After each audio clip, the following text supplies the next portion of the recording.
I'm going for it.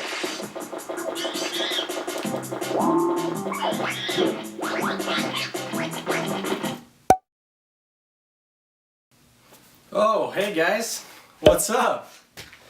Well, I guess since you're here, I got my PS1 out, and I'll review my top 5 PS1 games. Alright, so how this is going to work is I'll go through my top 5, and I'm including series, so there may be a certain series of games that get a particular number, and so I'm going to count that as one, but I'll still pick my favorite one of that series. But a lot of these games have to go together. So number 5 in my top 5 is going to be the Parasite Eve games. So Parasite Eve 1 and 2, I love these games for several reasons. The music is really great, really immersive. It has that kind of Final Fantasy turn-based style that was really popular at the time. But also the monsters in the game were really unique. They were really crazy, kind of like zombified animals and like cyborg zombies and things like that. So it was really cool. I loved how you could use your magic, you could use your guns, and from number 1, they had a more basic kind of like turn-based style, and then they really improved upon that in number 2 to be kind of more involved in an active fighting when you're in an encounter. So I love these games. If you haven't played them, check them out. It's very unfortunate that the series is kind of dissipated. I know there's games past Parasite Eve 1 and 2, but these two really stand out to me as the best games in that series. If I had to pick which of the 2 Parasite Eve games I like the most, I would definitely pick number 1. It definitely set the pace for the series, and I think since number 1 nothing has even come close. Even though number 2 was great, number 1 really had a darker feel, and definitely the story was definitely more appealing. So there we go, my number 5. Number 4 in the series for me, or number 4 in my top 5, is going to be the Mega Man Legends series. These games are so good. It's almost like you're playing, for the time, almost like a 3D anime cartoon. It was very fun. It had a very kiddie vibe, but at the same time, some of the dungeons and encounters that you go into in the game had a very dark feel. These games have actually become pretty expensive. I think Mega Man Legends 2 in decent condition will run you $100 and over. And I had a really good friend of mine, after I bought this, I don't know if he knew I had this already, but he knew how much I loved the game because we played it all back in the day. Shout out to Miguel. And he actually sent me the copy that we used to play all the time back in the day. So I have 2 copies of Mega Man Legends 2. I'm pretty happy about that. So anyways, this game is great. If you haven't played these, check them out.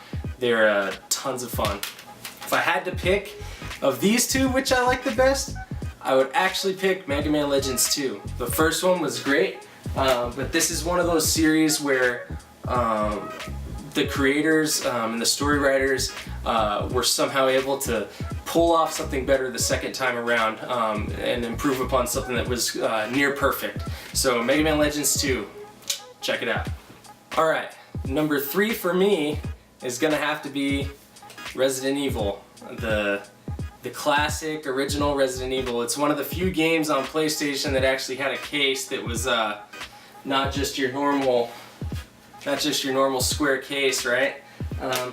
Pretty neat. It had the manual inside, the game. Yeah, it's pretty awesome. I'm pretty proud of this. I like Resident Evil a lot. I like this game so much because it had a very creepy atmosphere. But also it was one of the few games at the time that really made you feel alone and scared. Going back, it hasn't aged super well, but I still kind of get freaked out when I play the game. But I also think the more you beat it, the less scary it gets. It's just one of those games that you can kind of see what's coming around the corner. But those first couple times you play it, especially because there's different ways you can play it, it's a blast because you don't see what's coming, and there's a fear factor to it, which is great. I also, looking back, I love the cheesiness to this game. This game had some very, very, very lame cutscenes, which I love. I look back on it and they're comedic to me. But anyways, so that's my number 3, Resident Evil. Number 2 is a game and a series that is loved by many.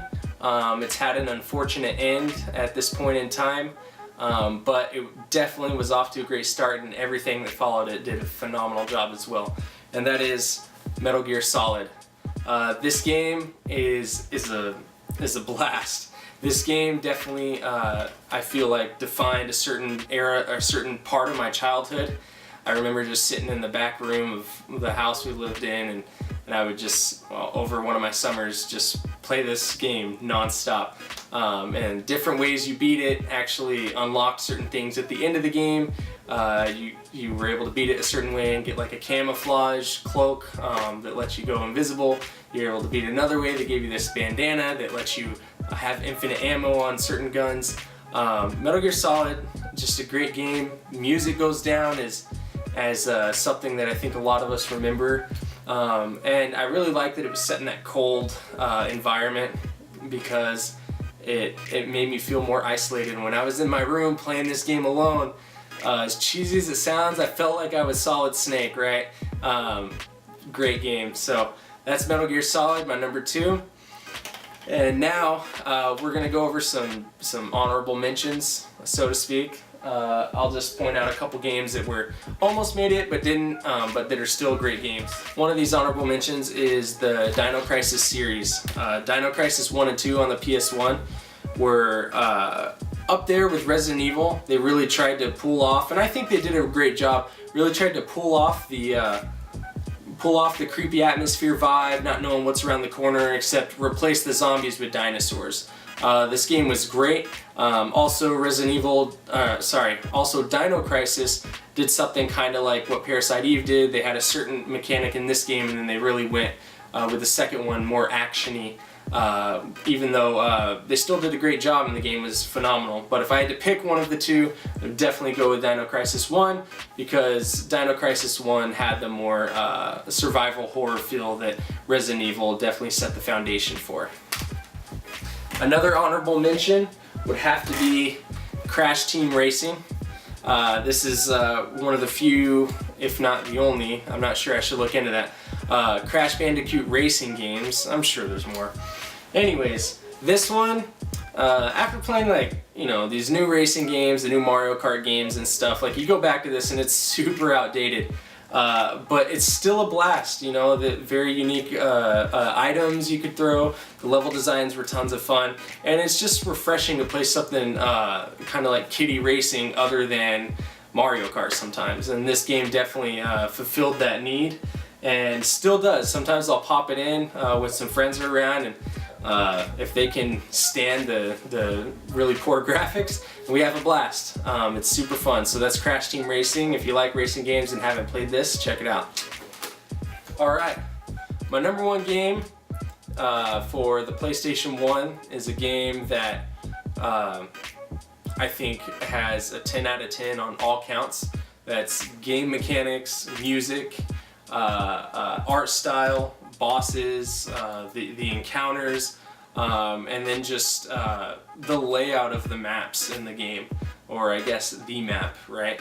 And that game is Castlevania Symphony of the Night. This game, obviously, as you can see, was a greatest hit. The creators didn't go the 3D route that a lot of the PlayStation 1 games were going at the time, and as a result the game has dated very well. A lot of those PlayStation 1 games that went the 3D route where you could move through the environment in a 3D way, the games just haven't aged well graphically. I still love them and I can get over the graphics, but I have several buddies that play games that just can't stand to go back and play these games because the graphics are so bad. But whatever. This game right here though, you're not going to have that issue if you're one of those dudes, or girls, because this game's a side scroller. And with that said, it's a phenomenal side scroller. This game really brings the fun to the table. The characters are really very dark and demony. You have different attacks you can do by messing around with the buttons. Things that aren't given to you but you can figure out as time goes on with those button configurations. You know, you can throw things from your sword, you can open your cape and spit out fire, a lot of different things. But also, one of the things I love about this game so much is the first 2 or 3 times I played it and I beat it, I didn't beat it all the way. So I remember the 3rd or 4th time when I went back, I remember thinking, I'm gonna beat this game 100% this time, right? And I would go through and I'd get all the way to the end, and no matter what I did, I was always at 98 or 99% completion. And I was always thinking, what the heck, why can't I get this last 1%? And I remember playing, I eventually found what it was I needed to do to get that, and when I did it, it caused the whole castle that you had been playing in the whole time to flip upside down, and now you had a whole nother game, and it turned out you were only 50% of the way done. That is awesome, right? There's a few games that do that.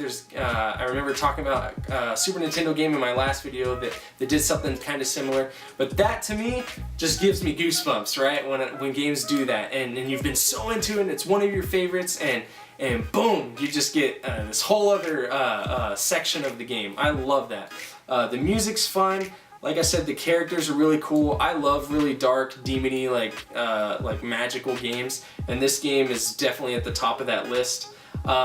There's, oh, back here it says over 140 different enemies, bosses, and ghastly creatures. But it's true. There's so much variation in this game. A lot of games, they kind of rehash the same characters over and over. Not this game. You'll see new things every corner you take. This game is just a blast to play. It's aged really well. It followed up to Castlevania Dracula X very well, which was the prequel to it on the Super Nintendo, and has just really withstood the test of time. It's always fun to go back and play, and so many upgrades and so many cool things to discover in this game. So that's why Castlevania Symphony of the Night is my #1 game. So anyways, that's my top 5, guys. I hope you enjoyed. If you did enjoy this video, go ahead and like it. And also leave a comment below. Let me know what your top 5 PS1 games are. Thanks again, guys, for tuning in, and I'll catch you next week. See ya.